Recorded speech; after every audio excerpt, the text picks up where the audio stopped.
भगवान शिव जी का विवाह हुआ माता सती के साथ। और विवाह करने के पश्चात कई वर्ष हजारों वर्ष व्यतीत हो गए अथवा युग व्यतीत हो गए।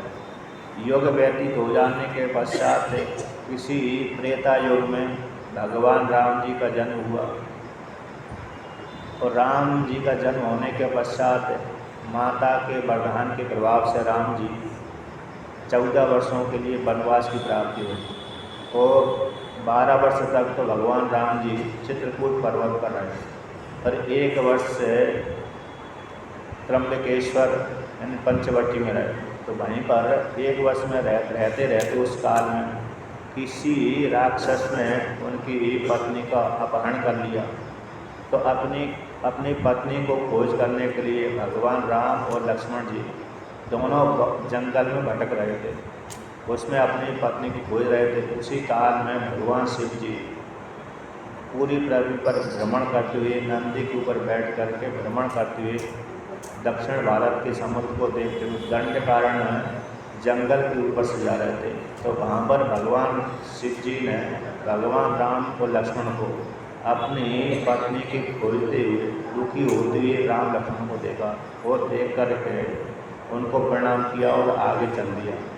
वो जैसी सती को मालूम पड़ा कि भगवान शिव जी ने तो इस 2 क्षत्रिय कुमारों को प्रणाम किया है। तो पूछा सती ने कौन है? तो भगवान शिव जी ने कहा ये विष्णु है, शेष और विष्णु है, इसलिए मैंने राम और लक्ष्मण को प्रणाम किया। तो जब इस प्रकार से सती से कहा तो सती को विश्वास नहीं हुआ कि राम लक्ष्मण विष्णु हैं और विष्णु या तो शोक से क्यों होता है। तो सती ने उनके वाणी को विश्वास न करके परीक्षा लेने के लिए चल दी। और परीक्षा जब ली तो भगवान राम जी ने अपने को विष्णु रूप से प्राप्त कर ही दिया कि मैं विष्णु हूँ। जब सती को ऐसा मालूम पड़ गया कि मैंने गलत परीक्षा ली है तो सती को पश्चाताप हुआ। बाद में शिव जी के पास में आए तो शिव जी ने उसकी माता सती को अपनी पत्नी की इस प्रकार से परीक्षा लेते हुए देख करके अपनी वाणी के ऊपर विश्वास न करने के कारण शिव जी ने उसका त्याग कर दिया। त्याग करने के पश्चात भगवान शिव जी मन से त्याग किया, शरीर से त्याग नहीं किया। तो साथ लेकर के अपनी पत्नी को साथ लेकर के हिमालय पर्वत पर रहने लगे। और कुछ काल तक भगवान शिव जी ने समाधि लगा ली। जब समाधि लगा ली तो कहीं रामायण में 88,000 वर्ष की आती है। तो कभी कभी ज़्यादा भी लगा लेते थे, कम भी लगा लेते थे। तो बहुत काल व्यतीत हो गया। इसके पश्चात बीच बीच में जब समाधि छोड़ते थे तो सती माता को जो अपनी पत्नी थी उनको ज्ञान को उपदेश करते थे। और कोई ऋषि मुनि आते थे तो उनको ज्ञान को उपदेश करते थे। कभी कभी लोक में भ्रमण करते थे। तो ऐसा उनका कई युग व्यतीत हो गया। तो उसी काल में भगवान ब्रह्मा जी ने दक्ष प्रजापति को प्रजापति पद की उपाधि दे दी। अब प्रजापति पद की उपाधि मिलते ही दक्ष प्रजापति को थोड़ा अहंकार आ गया। तो किसी काल विशेष में एक समय सारे ऋषि मुनि मिलकर के बहुत से ऋषि मुनि मिलकर के प्रयागराज तीर्थ क्षेत्र में एकत्रित हुए। और वहाँ पर एकत्रित होकर के उन्होंने एक यज्ञ जो 1000 वर्ष तक चलता है ऐसा चलने वाला यज्ञ उन्होंने आरंभ कर दिया। अब 1000 वर्ष तक चलने वाले यज्ञ में मात्र आहुति अकेले नहीं डाली जाती, बल्कि उसमें ज्ञान की भी चर्चा होती है। यानी 3 कर्म की भी चर्चा होती है, उपासना की भी चर्चा होती है और ज्ञान की भी चर्चा होती है। क्योंकि सुबह के समय यानी सूर्य उदय के बाद और सूर्य जब मध्याह्न तक जाता है तब तक आहुति दी जाती है। अतः अग्निहोत्र आदि कर्म किए जाते हैं, अपने अन्य कार्य किए जाते हैं।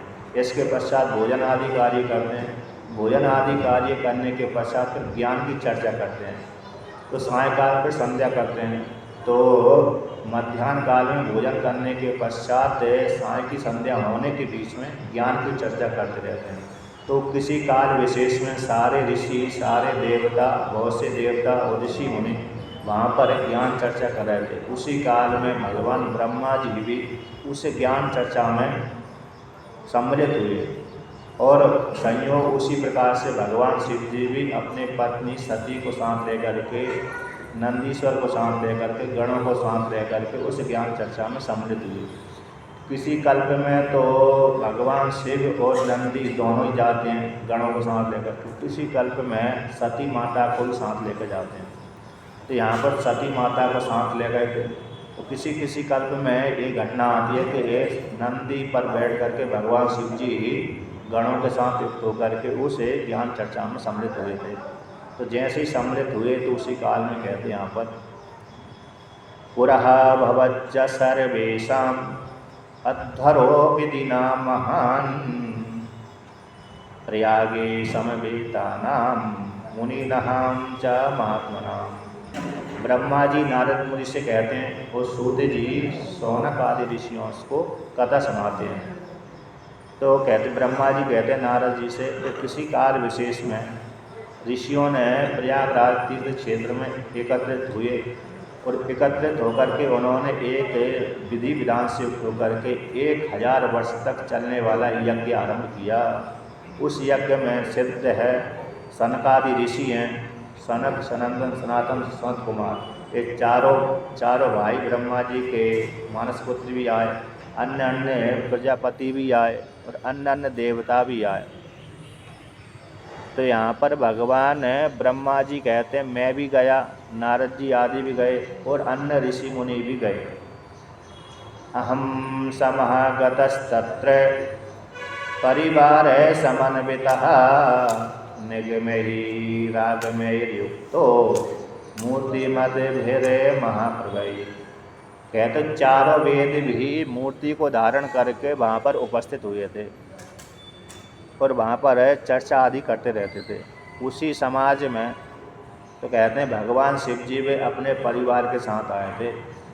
तस्मिन् अवसरे रुद्रः स भवानी गणः प्रभुः त्रिलोकहिते कृत स्वामी तत्रागात सूति कृत मुने।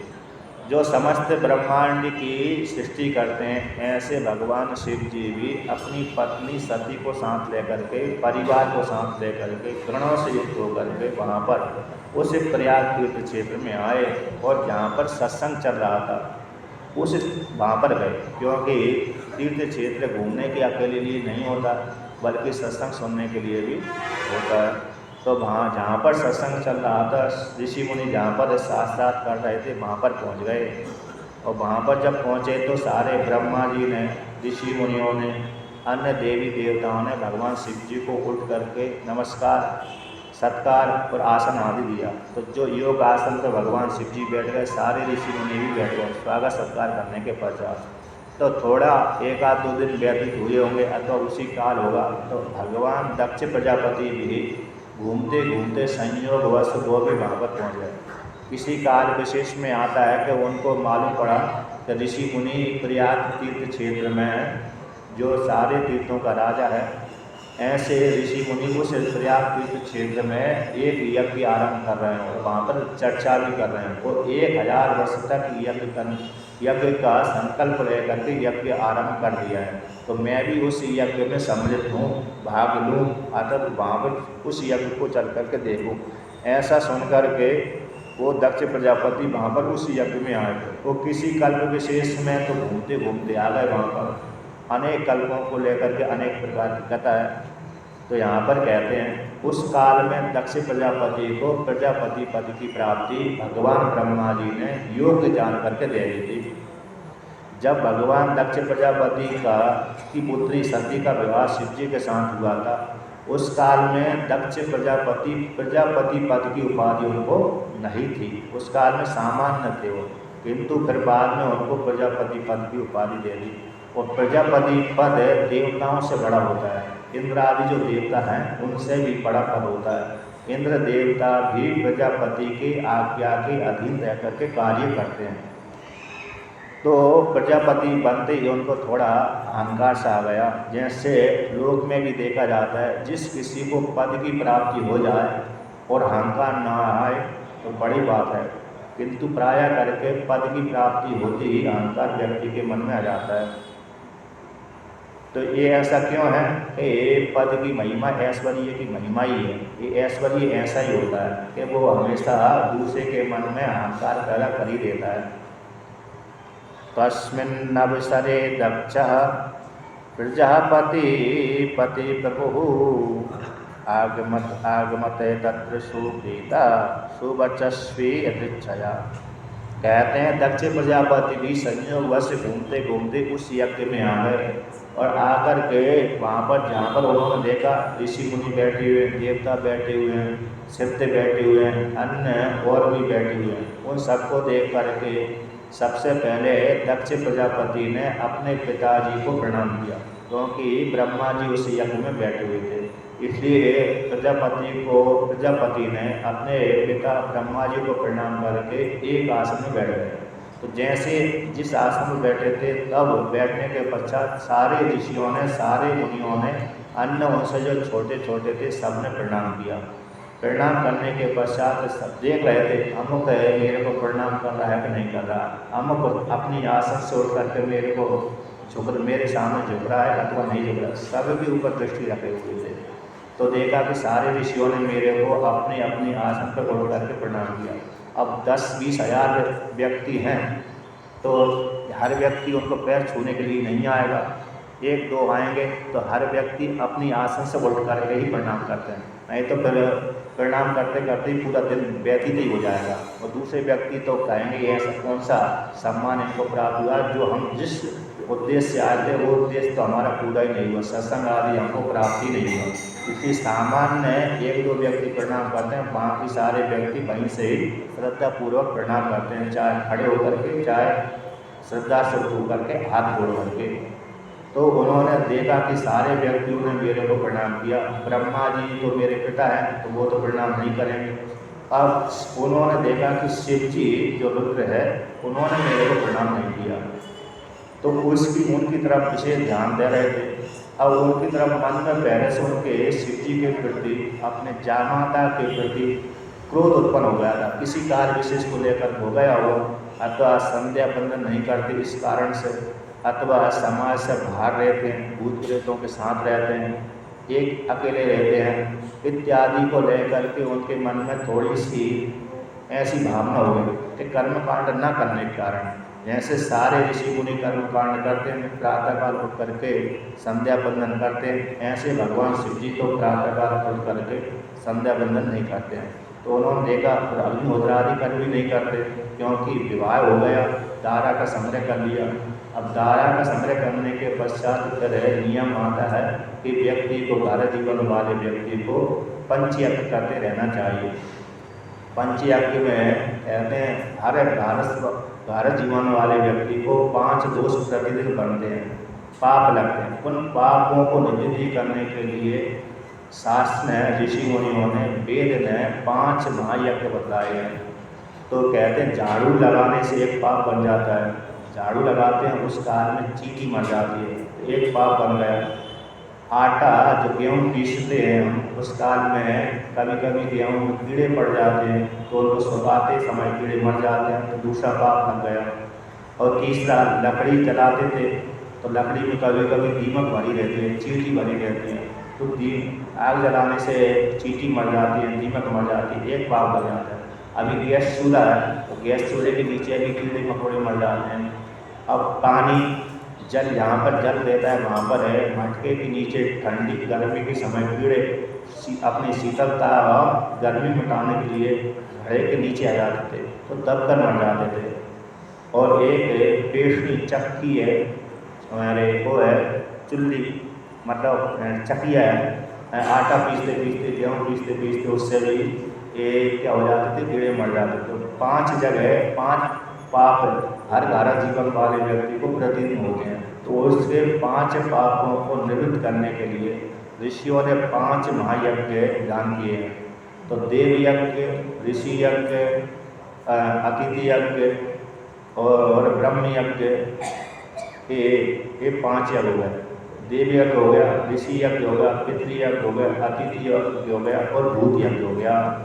भूत यज्ञ मतलब कुत्ता है, बिल्ली है, पक्षी है, इनको रोटी बना के दे दिया, एक रोटी डाल दिया, चुनने के लिए दाना डाल दिया, जैसे यहाँ पर डालते रहते हैं, और गाय को रोटी खिला दी, एक रोटी गाय को खिला दिया, तो एक भूत यज्ञ के द्वारा एक दोष निवृत्ति हो गई। अतिथि यज्ञ, तो अतिथि यज्ञ कोई व्यक्ति ब्राह्मण आदि आया, साधु आदि आया, उसको भोजन करा दिया, तो भोजन करा देने से वो अतिथि यज्ञ हो जाता है। अब देव यज्ञ, देवताओं की पूजा करने से देव यज्ञ हो गया। स्वाध्याय यज्ञ, वेद यज्ञ, तब हमने प्रातःकाल उठ करके संध्या पूजन करके वेद का एक अध्याय पढ़ लिया, अथवा गीता पढ़ ली, अथवा महाभारत पढ़ लिया, अथवा रामायण पढ़ लिया, तो स्वाध्याय यज्ञ हो गया। पितृयज्ञ, हमने अपने माता पिता की पूजा कर दी, अथवा उनका सेवा सत्कार कर दी, तो ये पितृयज्ञ हो गया। तो इस प्रकार से 5 यज्ञों के माध्यम से हमारे 5 जो पाप होते हैं प्रतिदिन बनते हैं, और 5 पाप निवृत्त हो जाते हैं। और अग्निहोत्र जो कर्म के माध्यम से हमारे 5 पाप निवृत्त हो जाते हैं। तो हर घर जीवन वाले व्यक्ति के लिए ये नियम है कि 5 यज्ञ करते रहना चाहिए। अब जो अग्निहोत्र आदि कर्म नहीं है, तो एक तो 3 यज्ञ तो कर ही सकता है। एक तो पक्षियों को यानी भूत यज्ञ तो सभी के लिए अनिवार्य है। और अतिथि यज्ञ भी हर कोई अपने घर में आया हुआ अतिथि उसको भोजन करा सकता है। अब वो शहर में तो व्यक्ति नहीं कराएगा, कौन व्यक्ति अतिथि के रूप में आया, कौन चोर आया, कहीं चोरी आ गए अतिथि के रूप में, तो उसको घर में बुला दिया, भोजन करा दिया, आए तो खा के चला गया, उसी समय देख के चला गया कि इसके घर में क्या क्या संपत्ति है और क्या क्या है। अगले दिन आया, महीने भर बाद आया, फिर उसको हमला ही कर दिया, उसकी घर की संपत्ति को लूट ले गया। तो ऐसे शहरों में तो अतिथि कम होते हैं, लेकिन गांव आदि में तो अतिथि होते हैं। अब शहर वाले अतिथि सेवा कैसे करें, तो शहर वाले अतिथि इस प्रकार से कर सकते हैं। प्रतिदिन अतिथि के नाम से 1 मुट्ठी आटा दाल चावल निकाल दिया। अब 1 मुट्ठी निकाल करके रख लिया, फिर 1 महीने हो गया, 1 महीने में कितना हो जाता है, जितना भी हो गया, 1 किलो, 2 किलो, 10 किलो, 5 किलो, वही आटा दाल चावल को किसी मंदिर में ले जा कर रख दिया, छोड़ दिया, दे दिया, तो वही अतिथि की यज्ञ के रूप में वो पूरा हो जाता है। अथवा जहाँ आश्रम है वहाँ पर दे दिया, मंदिर में दे दिया, इस प्रकार से तो शहर में भी अतिथि यज्ञ हो जाता है। और देव यज्ञ तो चलता ही है, हमने देवताओं की पूजा कर दी। और स्वाध्याय, हर कोई जो वेद का अधिकारी नहीं है तो वो स्मृति का तो अधिकारी होता है। कहते हैं जिसका जन्म संस्कार नहीं हुआ वो वेद नहीं पढ़ सकता, किंतु स्मृति के विषय में ऐसा नहीं है। स्मृति हर कोई पढ़ सकता है, चाहे ब्राह्मण हो, क्षत्रिय, वैश्य हो, शूद्र, कोई भी, अथवा स्त्री भी कहते हैं वो स्मृति तो पढ़ी सकती है, महाभारत पढ़ी सकती है, रामायण तो पढ़ी सकती है। वेद के लिए निषेध है, वेद को तो जिसको अपने संस्कार है वो ही पढ़ने का अधिकारी है। इस प्रकार से हर कोई पुराण आदि पढ़ सकता है, महाभारत आदि पढ़ सकता है। इस प्रकार से 3 यज्ञ तो हर व्यक्ति कर सकता है। इस प्रकार से किंतु भगवान शिव जी कोई भी यज्ञ नहीं करते थे, क्योंकि आत्मा में ही रमण करते थे, आत्मराम थे। अर्थात जो ज्ञानी होता है वो फिर कोई यज्ञ यदि स्वभाव है तो कर सकता है, यदि यही नहीं है स्वभाव उसका, उसने त्याग कर दिया तो कुछ नहीं कर रहा है। लेकिन उनके ज्ञान में कोई कमी नहीं होती। जो ज्ञानी होते हैं उनके ज्ञान में यदि वो कर्म करें चाहे न करें, किंतु उनके ज्ञान में कोई कमी नहीं होती। ज्ञान में तो सारे विद्वान, कर्म करने वाले विद्वान, न करने वाले विद्वान सब रहते हैं। एक श्लोक आता है तो ज्ञान को लेकर के कि कृष्ण भोगी सुखस त्यागी राजा जनक राघव वशिष्ठ कर्म कर्ता च ते एते ज्ञानी न समः। तो कृष्ण भोगी है, अर्थात कृष्ण भगवान ने 16,108 रानियों का विवाह किया था, तो भोगी संज्ञा दे दी। कृष्ण भोगी सुखस त्यागी। अब सुखदेव महाराज तो जंगल में चले गए, मात्र एक कॉपी को धारण करते थे, जंगल में रहते थे तो कॉपी की जरूरत नहीं थी, किंतु जब समाज के बीच में आते थे तो कॉपी को धारण करके आ जाते थे। तो कृष्ण भोगी सुखस त्यागी राजा जनक राघव, भगवान राम जी राज करते थे और जनक राजा राज करते थे। तो कहते हैं वशिष्ठ कर्म करता था। वशिष्ठ भगवान सुबह से लेकर शाम तक अग्निहोत्र आदि कर्म, संध्या वंदन, पूजा पाठ, अतिथि सत्कार करते थे। तो इनमें सबकी क्रिया अलग अलग होने पर भी कहते हैं इनका जो ज्ञान था मैं ब्रह्म हूँ, ये ज्ञान सभी का समान था। ज्ञान में कोई भी परिवर्तन नहीं था, किंतु सभी की क्रिया कैसी थी, भिन्न भिन्न थी। तो इस प्रकार से तो ज्ञान में तो हम रहते हैं, लेकिन क्रिया में थोड़ी भिन्नता हो जाती है। तो दक्ष प्रजापति ने देखा कि ये शिव जी है, रुद्र है, मेरे पुत्री के पति है, फिर भी भारत जीवन स्वीकार कर लिया, अब तो इनको कर्मकांड करना चाहिए, अग्निहोत्र आदि कर्म करना चाहिए, संध्या बंधन करना चाहिए, किंतु ये रुद्र कुछ भी नहीं करता है और शमशान में निवास करता है। वो जो शमशान में निवास करता है वो अपवित्र हो जाता है। जैसे आप भी किसी शमशान में जाते हो तो वस्त्रों के सहित स्नान करना पड़ता है, उस काल में बिना स्नान के घर में नहीं आना चाहिए, यदि घर में आ गए तो स्नान करना चाहिए तुरंत। इसलिए किसी भी शमशान घाट में जाए, किसी मुर्दा वाले व्यक्ति के पास में चले गए अचानक, तो वहाँ पर है उसको स्नान करना चाहिए व्यक्ति को। अव्वल तो किसी भी जहाँ पर है, जहाँ पर शमशान होता है वहाँ पर नहीं जाना चाहिए, यदि जाना पड़ा तो वहाँ पर जाने के पश्चात स्नान करना चाहिए, वस्त्रों के सहित स्नान करना चाहिए। तो इस प्रकार से तो यहाँ पर कहते हैं भगवान ने शिव जी को देखा कि ये तो कुछ भी नहीं करते, जब नहीं करते तो भगवान दक्ष प्रजापति देख रहे थे। दृष्टवान नतम हरम तत्र सामे पुत्रो अपसन्नधि अपुप्यत शेषा रुद्रे तदा दक्षा प्रजापति।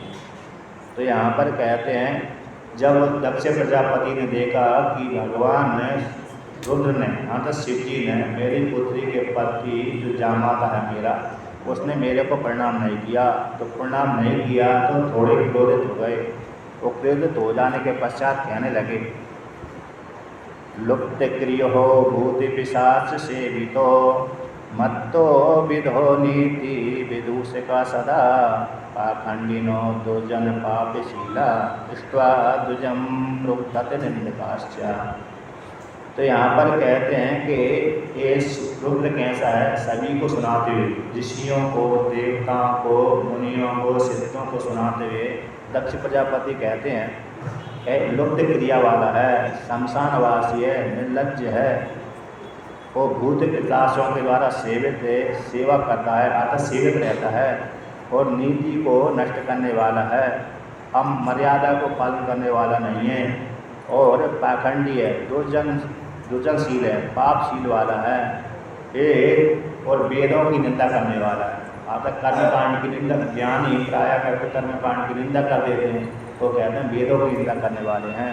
तो इस प्रकार से ये ऐसा जो दुष्ट व्यक्ति ने मेरे को प्रणाम क्यों नहीं किया, ऐसा प्रजापति ने सभी को ऋषि मुनियों को सुना दिया। सुना करके बोला कहीं कहीं के ऊपर ऐसा देखा जाता है कि जामाता को अपने सास ससुर के प्रणाम करना पड़ता है, किसी किसी प्रदेश में ऐसी मान्यता है और किसी किसी प्रदेश में ऐसी मान्यता है कि ससुर ही अपने जामाता को प्रणाम करता है। तो यहाँ पर जिस प्रदेश में ऐसी मान्यता है कि ससुर को, जामाता को ससुर को प्रणाम करना पड़ता है, उसी के मत को लेकर के यहाँ पर प्रतिपादन किया गया है। तो दक्ष प्रजापति ने कहा कि ये मेरा कैसा शिष्य के जैसा है, पुत्र के जैसा है।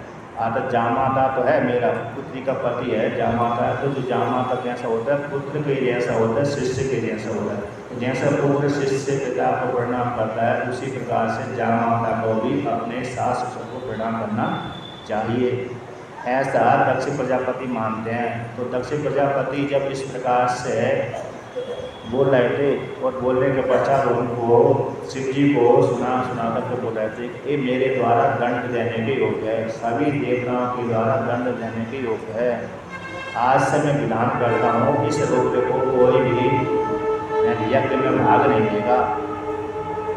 रुद्रो अयम यज्ञ बहिष्कृतो में वर्णेषु अतीतो अते विवर्ण रूपा देवर्ना भागम लवताम सैसेवः शमशानवासी कुल जन्महीना। ये थोड़ा इसकी आवाज़ थोड़ी कम लग रही है। तो कहते हैं रुद्र जो कैसे है, यज्ञ से बहिष्कृत है और कहते हैं एक वर्णों से, चारों ब्राह्मण है, क्षत्रिय है, वैश्य, शूद्र, इन चारों वर्णों से रहते है, देवताओं के साथ भाग्य को प्राप्त नहीं होगा। आज एक कहते हैं कुल जन्महीना, इसका ना कुल का पता है ना जन्म का पता है, कब पैदा हुआ ये भी पता नहीं है, किस कुल में पैदा हुआ ये भी पता नहीं है। यद्यपि ब्रह्मा जी से रुद्र पैदा हुए थे, ये मालूम था दक्ष प्रजापति को, फिर भी बोल दिया कुल जन्महीना, इसका कोई कुल का पता नहीं है, तो शमशानवासी है। ऐसा भगवान ने दक्ष प्रजापति ने शिव से कह दिया कि ये कैसा है, यज्ञ से बहिष्कृत कर देते हैं। आज से कोई भी ऋषि मुनि देवता है इनको यज्ञ में भाग नहीं देंगे, आज से यज्ञ से बहिष्कृत कर दिए गए।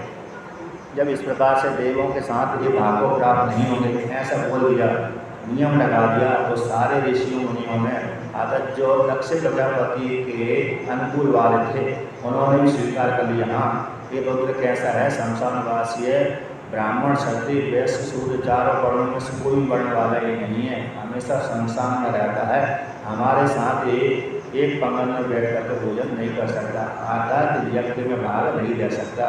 इस प्रकार से दक्ष प्रजापति के पक्ष वाले ऋषि मुनियों ने स्वीकार कर दिया।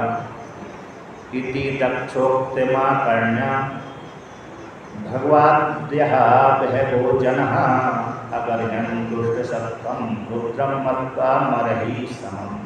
कहते इस प्रकार से दक्ष प्रजापति की वाणी को सुनकर के भृगु आदि जो ऋषि है, तो भृगु आदि ऋषियों ने भगवान शिव जी की निंदा करने लगे, भर्त्सना करने लगे, दुष्ट सत्व वाला है, क्रोधी है, तामसी है, ये देवताओं के साथ है, भाग्य को प्राप्त नहीं कर सकता। दक्ष प्रजापति ने ठीक ही इनको श्राप दे दिया। तो इस प्रकार से जो दक्ष प्रजापति को जो ज्ञान दृष्टि जिनकी नहीं थी, ऐसे उन्होंने दक्ष प्रजापति की वाणी को अनुमोदन कर दिया। अब यहाँ पर कहते हैं किसी किसी दूसरे पुराण में आता है कि जब दक्ष प्रजापति भगवान शिव जी को उल्टा सीधा सुना रहे थे, उस काल में भृगु ऋषि उनको अपनी दाढ़ी के ऊपर हाथ फेर रहे थे।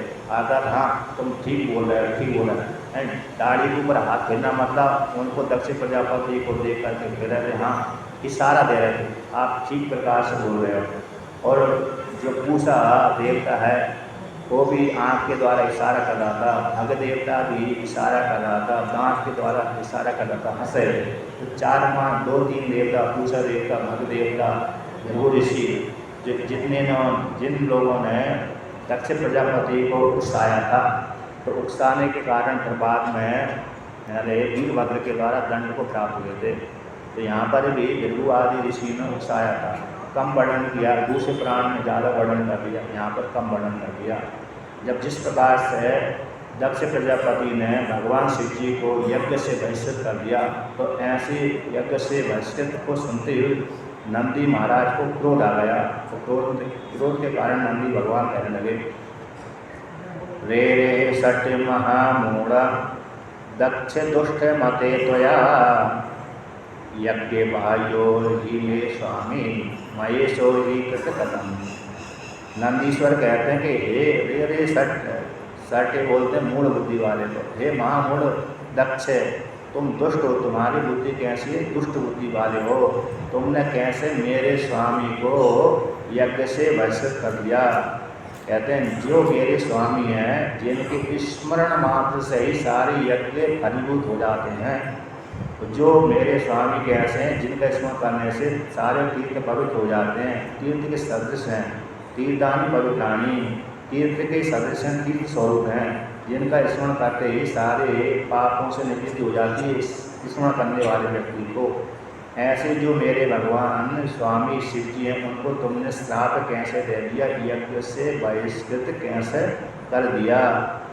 जब इस प्रकार से नंदीश्वर बोलते हैं और कहते हैं कि भगवान शिव जी के द्वारा ही सृष्टि होती है, भगवान शिव जी के द्वारा ही पालन होता है, भगवान शिव जी के द्वारा ही संहार होता है। जिस ब्रह्मांड में तुम पैदा हुए हो वह उस ब्रह्मांड के रचयिता भगवान शिव जी हैं। तो कैसे है भगवान शिव को, मेरे स्वामी को तुमने श्राप दे दिया।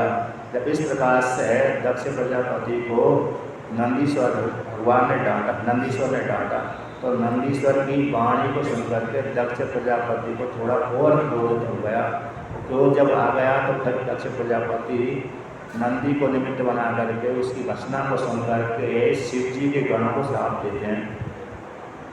यूयं सर्वे रुद्रगणः वेद भाया भवन्तु वै वेद मार्गे परित्यक्ता ततः त्यक्ता महर्षि।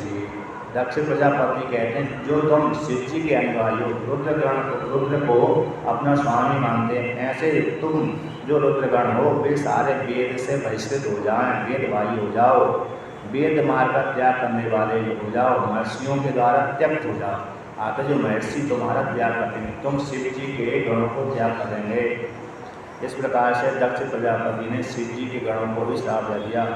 और भी कहते हैं पाखंड पाद निरतः शिष्टाचार्य बहिष्कृतः मदिरा पान निरता जटा भस्मास्थित धारिणः।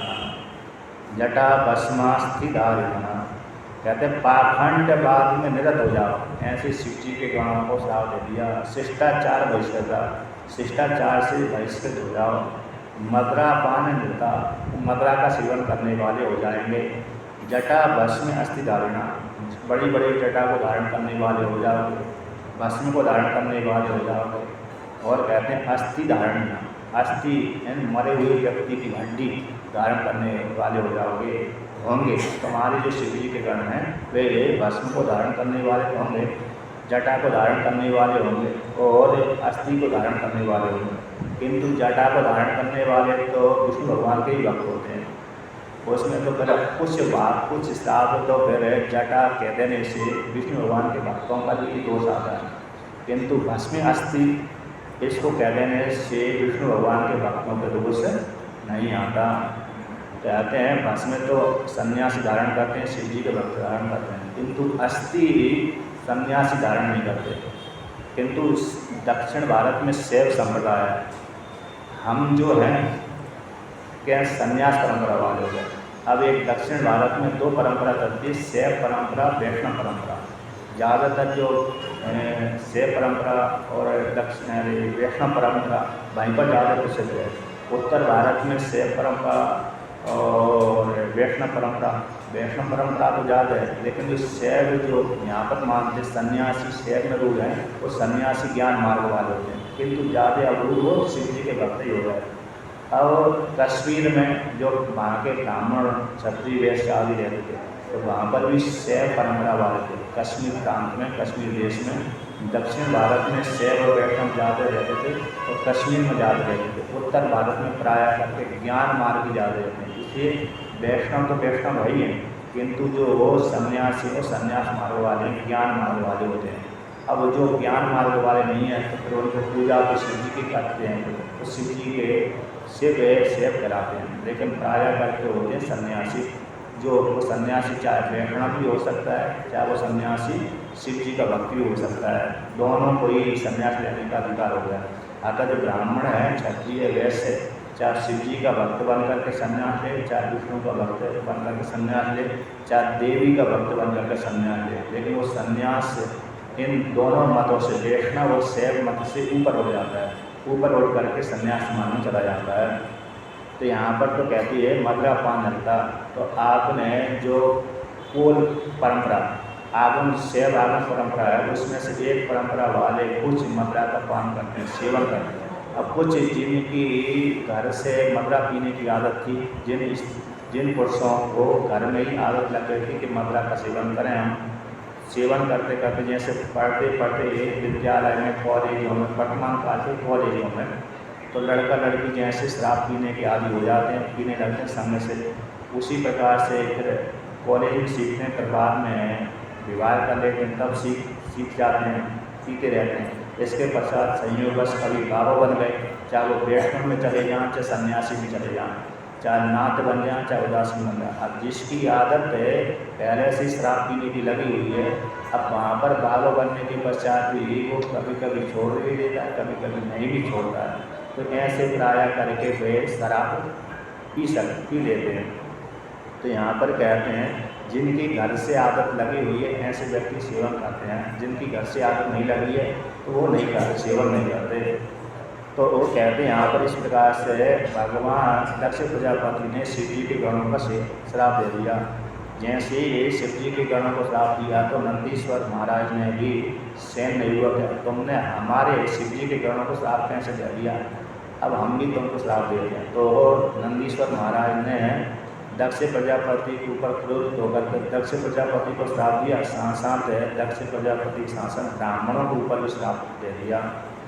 तो यहाँ पर कहते हैं रे दक्ष सटः दुर्बुद्धे वृत्तैवासिति किंकरा सप्तास्ते ब्रह्मचापल्या छिरे तत्त्वमजानता। हे दुर्बुद्धि सठ दक्ष, तुमने बिना ही कारण के भगवान शिव जी के कंकरों को, सेवकों को, भक्तों को श्राप दे दिया।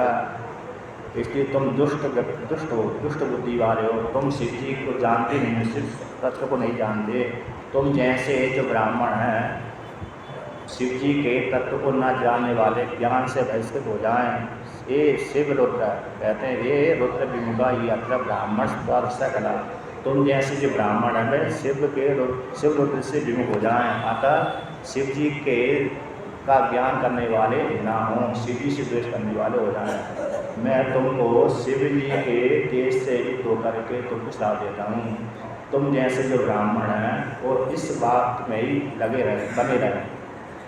वेदवादिरता यूयम वेद तत्व बहिर्मुखः भवन्तु सततं विप्रा नान्यदस्तीति वादिनः। कहते हैं तुम सारे कैसे हो जाओ, वेदवाद में रत हो जाओ। वेदवाद में रत हो जाओ मतलब वेद के 3 भाग होते हैं, कर्मकांड, उपासना और ज्ञान कांड। उसमें से उपासना भी तुम नहीं करने वाले होगे और ज्ञान कांड भी, ज्ञान का सेवन करने वाले भी तुम नहीं होगे, बल्कि कर्म कांड का सेवन करने वाले होगे।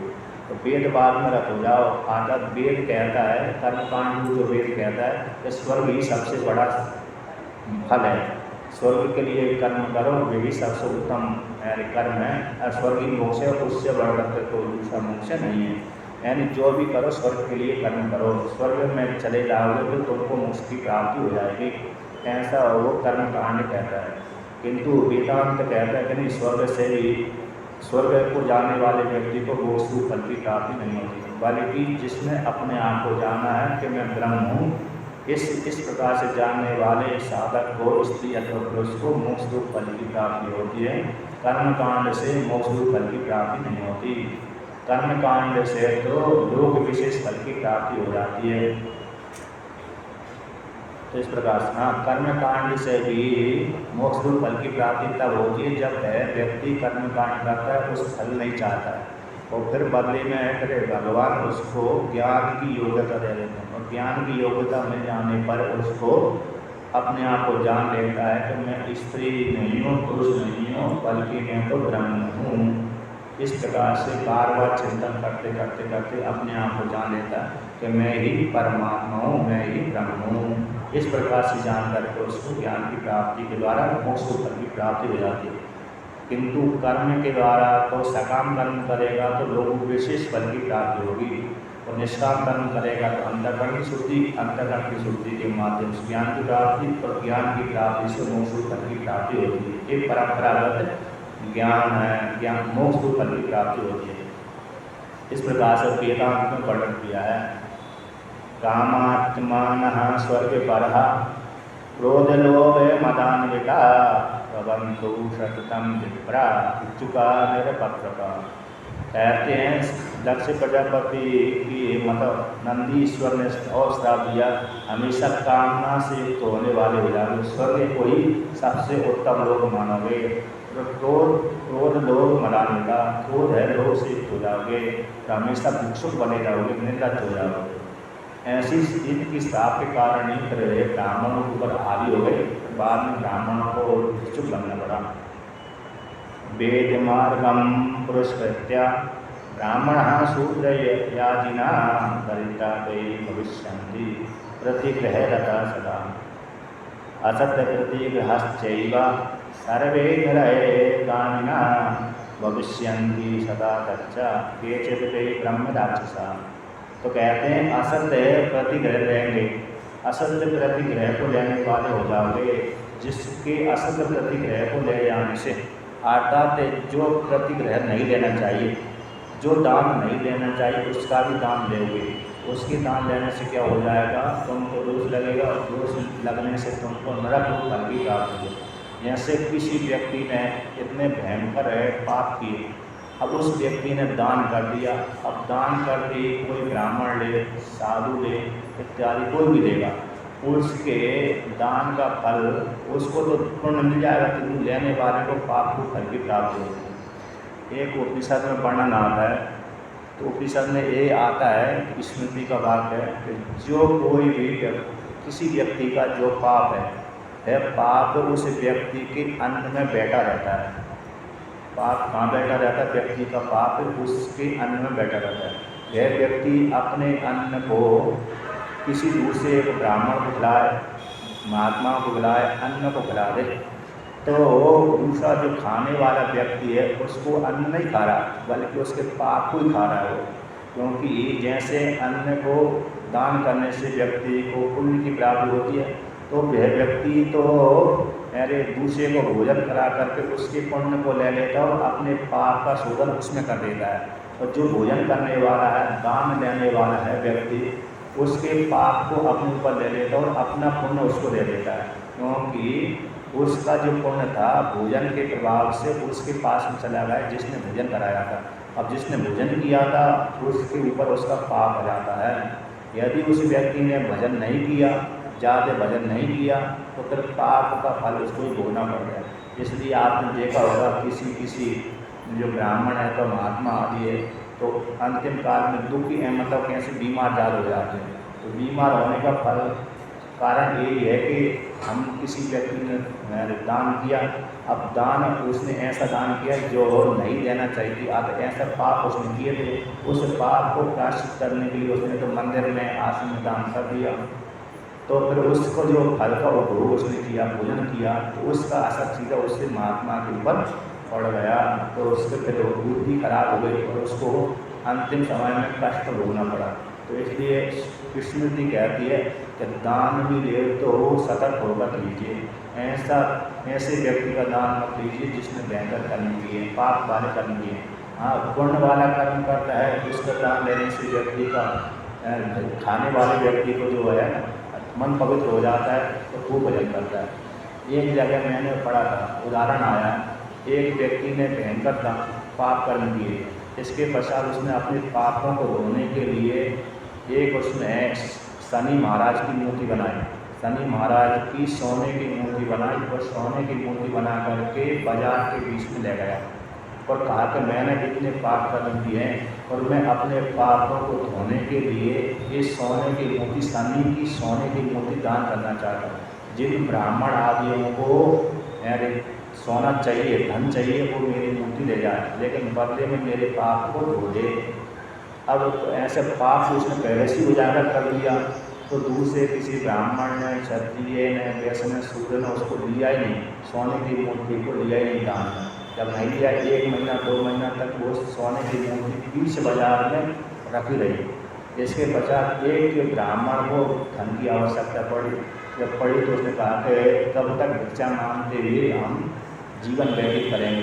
भिक्षा में कभी आज मिला, कल नहीं मिला, कल मिला तो परसों नहीं मिला, अथवा मिला तो थोड़ा ही मिला। एक बच्चे पैदा हो गए, ज़्यादा खूब बच्चे हैं और भिक्षा कम लगी मिली तो फिर समस्या होती है, बच्चे को किस प्रकार से खिलाया। जैसे सुदामा का चरित्र इसी प्रकार का ही है। सुदामा जी के बच्चे हो गए थे, अब उसमें भिक्षा मांग करके जीवन यापन करते थे। इसलिए कभी कभी तो बच्चे भी भूखे रहते थे। भिक्षा में जरूर नहीं है, हर देश के प्राणी धनाढ़ अथवा धनाढ़ तो हैं, किंतु दान ज़्यादा नहीं देते, इसलिए ब्राह्मणों को, ऐसे ब्राह्मणों को कष्ट होता है। तो उस ब्राह्मण को भी कष्ट हो रहा था, भिक्षा अच्छी नहीं मिल रही थी। उसने उसे ऐसा सोचते हुए भी उस सोने की मूर्ति जो शनि महाराज की थी ले लिया, और जैसे ही उसने संकल्प किया तो कहते हैं जो दान देने वाला व्यक्ति काला था और दान लेने वाला जो ब्राह्मण था गोरा था, और जैसे ही संकल्प करके उसने दान दिया, उसी समय उसका शरीर, उस ब्राह्मण का, दान लेने वाले ब्राह्मण का शरीर काला ही पड़ गया। और उसी काल में जो दान देने वाला था व्यक्ति, उसका शरीर गोरा पड़ गया। तो सभी लोगों ने प्रत्यक्ष ही वहाँ पर देखा कि दान का असर ये होता है, पाप वाले दान का असर ये हो गया, पुण्य वाले दान का असर ये हो गया। इस प्रत्यक्ष रूप से सभी के सामने ये घटना घटी थी। इस प्रकार से एक कथा आती है। तो यहाँ पर भी कहते हैं कि जो व्यक्ति पाप कर्म करने वाले हैं, तो जो दूसरा का धन खाता है तो उसका धन नहीं खाता बल्कि उसका पाप ही खाता है। अर्थात अपने कोई भी, जैसे कोई भी ब्राह्मण है अथवा क्षत्रिय वैश्य शूद्र है, आप किसी को भोजन कराते हैं तो मन में तो एक कामना बैठी रहती है, हमने आपको भोजन करा दिया, महाराज आशीर्वाद देकर चले जाओ, है क्या नहीं। बोलते हैं हम कहीं भी जाते हैं, यदि उसने भोजन कराया, भोजन के बाद प्रणाम करता है तो बोलता है कि महाराज आप आशीर्वाद लेके चले जाओ, हमारे पुत्र बुद्धि ठीक हो जाए, इनकी बुद्धि ठीक हो जाए, इसके लिए नहीं बोलते, इनकी बुद्धि ठीक हो जाए ऐसा आशीर्वाद तो नहीं मांगते, कल्याण हो जाए ऐसा आशीर्वाद नहीं कहते, अथवा इसकी कष्ट दूर हो जाए ये आशीर्वाद मांगते, ये पढ़ने में अच्छा हो जाए ये मांगते हैं, नौकरी लग जाए ये आशीर्वाद मांगते हैं। अब ये आशीर्वाद कोई दे देता है, कोई नहीं देता, और ज़बरदस्ती मांगने वाले को आशीर्वाद कभी लग भी जाता है, कभी नहीं भी लगता, क्योंकि वो तो अरे जैसे धूल में लट्टे मारना है उसके समान होता है। ज़बरदस्ती मांग है तो ज़बरदस्ती मांगने वाले को जल्दी आशीर्वाद नहीं लगता। हाँ, आशीर्वाद कराया करके यदि किसी ने किसी को भोजन कराया और हृदय से निकला आशीर्वाद तो जल्दी कार्य करता हो।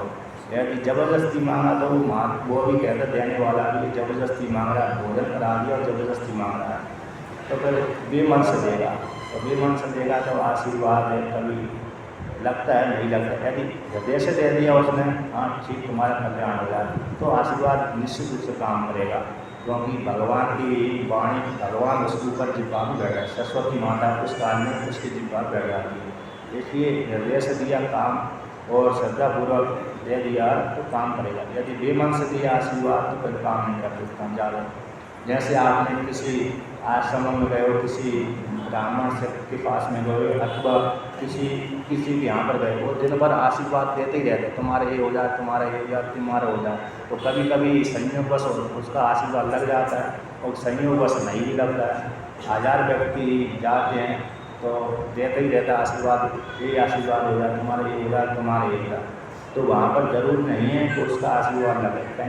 कभी कभी हमारे कर्म ऐसे होते हैं इतने काल तक ही फल देने की, कष्ट देने के लिए थे, अब इसके बाद इसको दर्शन करने से, इसके निमित्त से वो कष्ट हमारे निवृत्त हो गए, तो हमारे कर्म के माध्यम से वो कष्ट तो पहले से ही निवृत्त हो गए, लेकिन थोड़ी सी एक निमित्त बन गया, तो हमको ये विश्वास हो जाता है कि अमुक व्यक्ति के दर्शन करने से, अमुक स्थान पर जाने से हमारे कष्ट निवृत्त हो गए।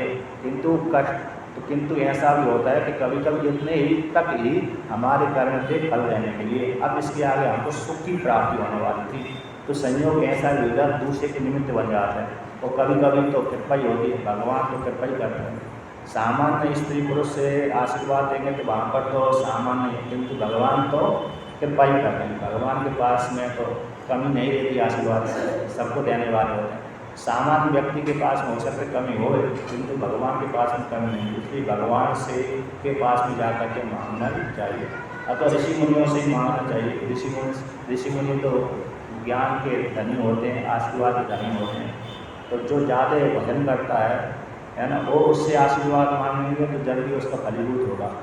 तो सामान्य जो कम भजन करता है उसका कम प्रभाव पड़ता है, क्योंकि ज़्यादा भजन करने वाले का आशीर्वाद लग जाता है, चाहे वो मन से दे चाहे ना दे, लगी जा काम कर देता है उसका। तो जब इस प्रकार से आगे कहते हैं असत प्रतिग्रह वाले हो जाएंगे ब्राह्मण, और फिर बाद में जब असत प्रतिग्रह के कारण नरक में जाएंगे, और कोई तो ब्रह्म राक्षस हो जाएंगे। ब्रह्म राक्षस हो जाता है, ब्राह्मण योनि में गया, कोई दोष बन गया, दोष बनने के कारण मतलब उसकी मुक्ति नहीं हो पाई, इससे पहले मेरे भूत प्रेत बन गया, तो भूत प्रेत बन जाने से वो ब्रह्म राक्षस कहलाते हैं। ब्राह्मण है भूत बना तो ब्राह्मण राक्षस, क्षत्रिय बना तो दूसरा भूत बना, वैश्य बना दूसरा, और मलेच्छ बने मलेच्छ तो भूते कहलाते हैं। विनष्टः नंदते मुकुः विस्मृतः आत्मे गति पशु, नष्टे कर्मानुरहितो दक्षो वस्तुन पूजिता। और इसके पश्चात कह दिया दक्ष प्रजापति नंदीश्वर महाराज ने कि तुम्हारा जो आनंद को देने वाला मुख था वो शीघ्र ही नष्ट हो जाए, इसके स्थान पर तुम्हारा बकरे का मुख लग जाए। तो कहते हैं विस्मृत आत्मगति, जो आत्मज्ञान है वो तुम भूल जाओ, और भ्रष्ट कर्म वाले हो जाए, और भ्रष्ट कर्म के बाद तुमको नरक की प्राप्ति हो, अर्थात कष्ट की प्राप्ति हो, और शीघ्र ही तुमको वस्ता का मुख लग जाए, अर्थात अजा का मुख लगे, अजैन बकरा, तो बकरे का मुख तुम्हारे धड़ पर लग जाए, इसलिए बकरे का मुख हो जाए, तुम्हारा जो पुरुष वाला मुख था उसके स्थान पर बकरे का मुख हो जाए, ऐसा श्राप दे दिया। जैसे ही ऐसा श्राप दिया उसी समय भयंकर हाहाकार मच गया, तो सारे चिल्लाने लगे। उसी प्रकार भगवान शिव जी ने देखा कि नंदीश्वर ने फालतू श्राप दे दिया, और मेरे को तो कोई बाहर भी नहीं कर सकता, यह कैसे बहिष्कृत नहीं कर सकता, मैं तो सभी जगह गया हूँ, मेरे को ना तो श्राप लगता है ना आशीर्वाद लगता है, मैं तो श्राप और आशीर्वाद से परी हूँ।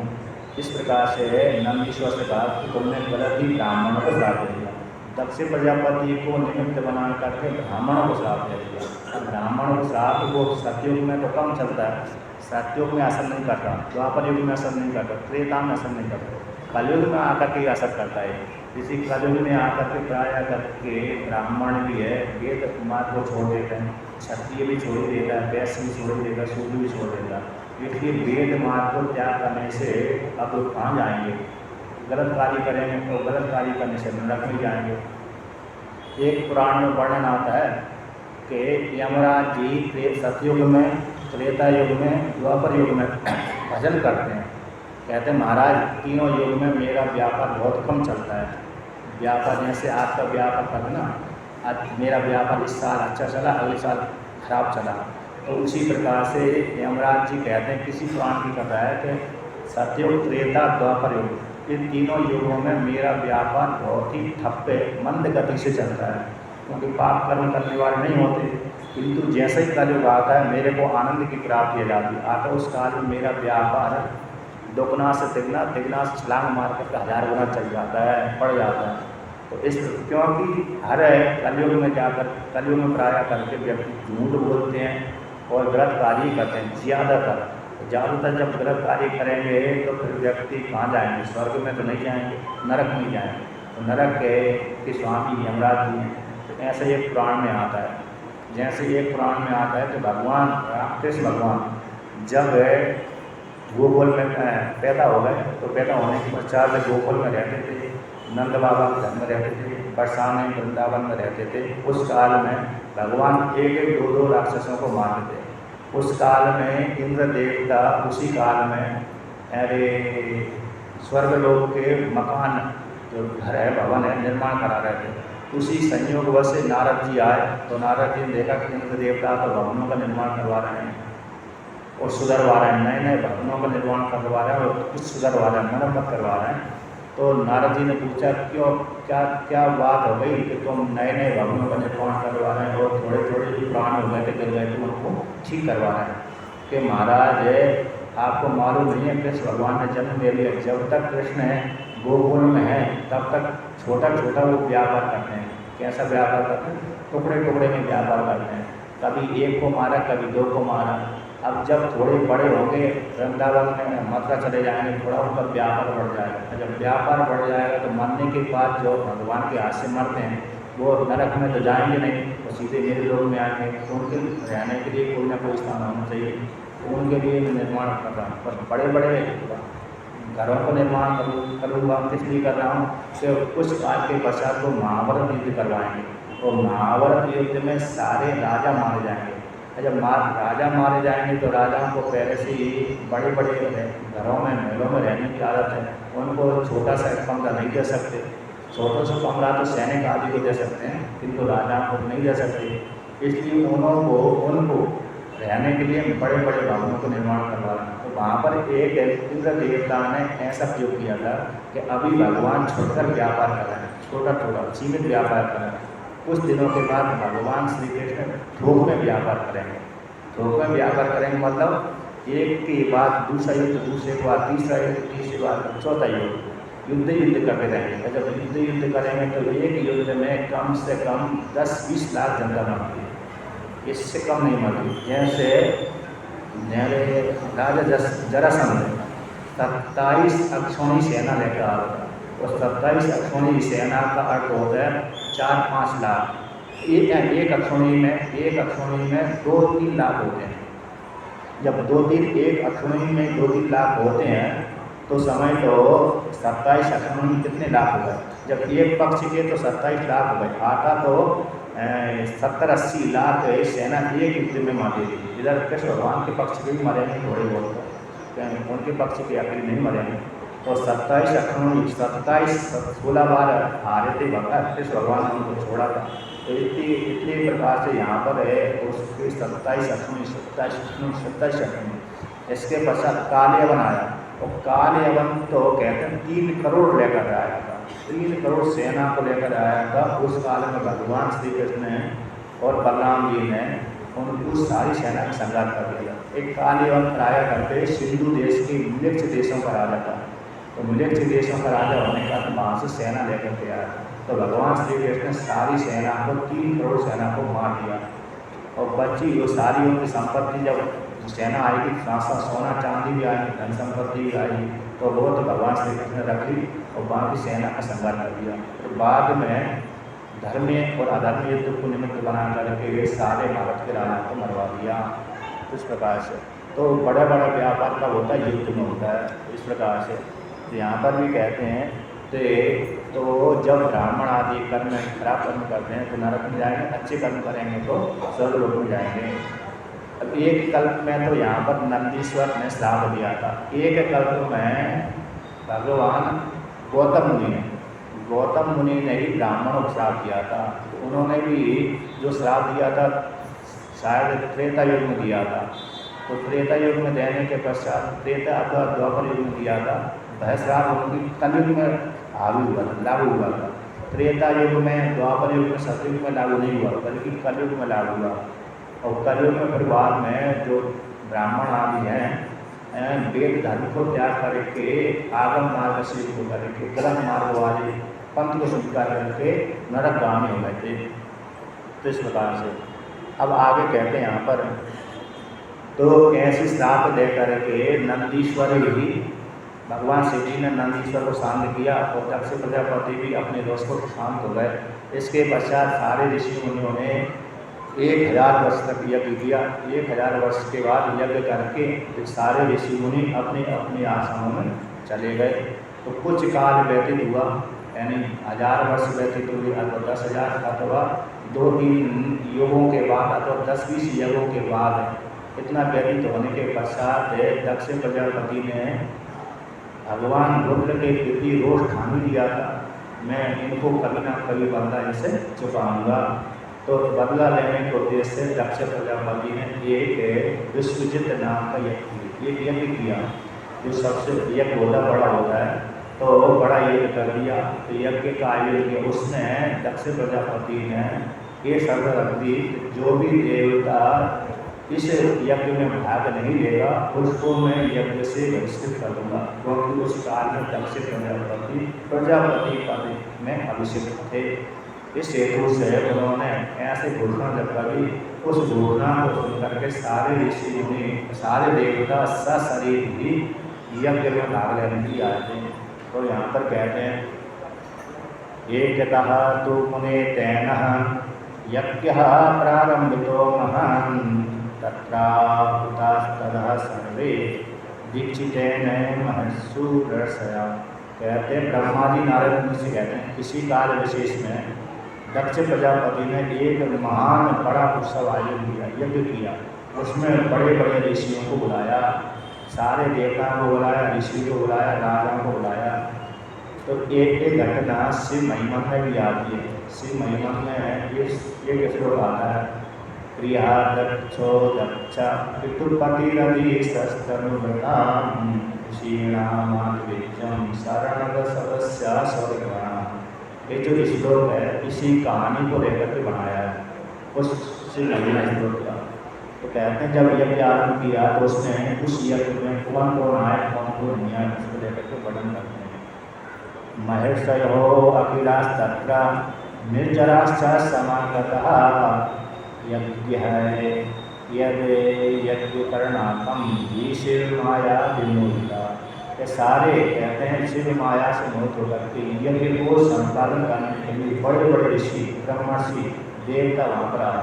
अगस्त्य मुनि आए, कश्यप ऋषि आए, वामदेव जी आए, अत्रि ऋषि आए, भृगु ऋषि आए, दधीची आए, और भगवान व्यास जी भी आए, भरद्वाज भी आए, भारद्वाज भी आए, अत्रि मुनि, गौतम मुनि, पैल ऋषि, पराशर ऋषि, गर्ग। एक गर्गाचार्य की आयु बहुत लंबी है।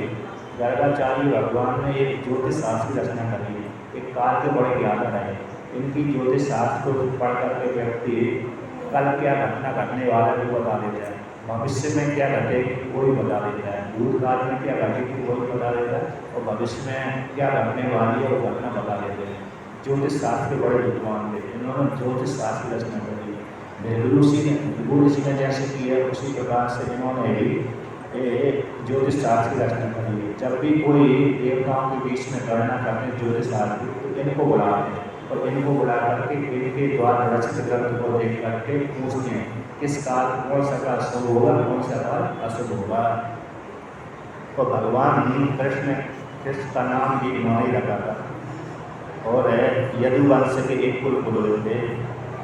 तो कहते हैं गर्गाचार्य, भार्गव, ककुभ, सिद्ध, बहुत से ऋषि आए। सामान्य नाम ले लिया, विशिष्ट विशिष्टों के नाम ले लिए बहुत संक्षेप से, और अन्यों का नाम लिए नहीं। तो कहते हैं सारा यज्ञ कहाँ पर आयोजित किया, तो हरिद्वार में यज्ञ किया। वर्तमाने महायज्ञ तीर्थे कन्फले तदा पृथ्वीश्चात्कास्तेन भगवाद्यश्च तपोधनम्। कि वर्तमान जो कनकल तीर्थ क्षेत्र है उस कनकल में भगवान दक्ष प्रजापति ने यज्ञ आरम्भ किया। उसमें प्रधान पुरोहित भृगु ऋषि थे, यानी भृगु ऋषि की देख रेख में यज्ञ हो रहा था। अब यहाँ पर कहते हैं उनमें उस यज्ञ में कौन कौन से देवता है, तो भगवान ब्रह्मा जी साक्षात आए, भगवान विष्णु अधिष्ठाता उस यज्ञ के अधिष्ठाता बने, और यज्ञ पुरुष साक्षात यज्ञ को भाग लेने के लिए आए। तो सारे देवता, इंद्र देवता, वरुण देवता, चंद्रमा देवता, सूर्य देवता, जितने भी देवता थे 33 देवता थे, वो सारे देवता आए। ब्रह्मा विष्णु व्यास शिव जी अकेले नहीं आए, क्योंकि शिव जी को बुलाया नहीं था, और अन्य देवता के बाद वो देवता ऋषि और पितृगण हैं, पितृगण भी आए, यक्ष भी आए, किन्नर भी आए। कहते हैं अभी इस समय एक यज्ञ को संपादन करने के लिए 16 जने चाहिए, और 2 यजमान और यजमान की पत्नी 18। तो एक बड़े यज्ञ को संपादन करने के लिए 18 व्यक्ति चाहिए एक यज्ञ को। ऐसे एक यज्ञ 4 वेद होते हैं, 4 वेद के 4 ऋत्विज होते हैं, ब्रह्मा, उद्गाता, अद्वितीय, होता, ये 4 होते हैं, उनके 3 सहायक होते हैं। तो एक वेद के 4 हो गए, दूसरे वेद के 4, तो 4 वेद के 4 मिलाकर के 16 हो गए, और 2 यजमान और यजमान की पत्नी है। तो इस प्रकार से 18 व्यक्ति एक सामान्य यज्ञ को संपादन करते हैं, जो थोड़ा बड़ा हो। सामान्य अग्नि हो तो एक ही व्यक्ति करता, किंतु जो बड़ा यज्ञ होता है उसमें 18 ऋत्विज, 16 ऋत्विज चाहिए, और 2 यजमान की पत्नी, एक जो बड़ा यज्ञ संपन्न करते हैं। अब इनका भी इसी प्रकार से था। कहते इनकी यज्ञ में एक 18 तो प्रधान थे, किंतु इनकी सहायता करने वाले और भी बहुत से कुंड बनाए थे उन्होंने। तो बहुत से कुंड बनाए थे, तो बहुत से ऋषि ऋत्विज का कार्य करते थे, होता का कार्य करते थे, उद्गाता का कार्य करते, अन्य का कार्य करते थे। तो कितने ऋषि इससे इनकी यज्ञ में आहुति देते थे। कहते यहाँ पर 88 सहस्राणि युवती सह ऋत्विजा उद्गातारा 64 सहस्राणि सुरक्षया। 88,000 ऋत्विज हवन करते हैं। अब 88,000 ऋत्विज हवन करेंगे तो भगवान जाने, उनको रहने के लिए जगह चाहिए। हवन करने की तो अलग अलग चाहिए जगह, और रहने के लिए अलग चाहिए, खाने के लिए अलग चाहिए, और सोने के लिए अलग चाहिए, फिर उनकी नित्य क्रिया के लिए जगह अलग ही चाहिए।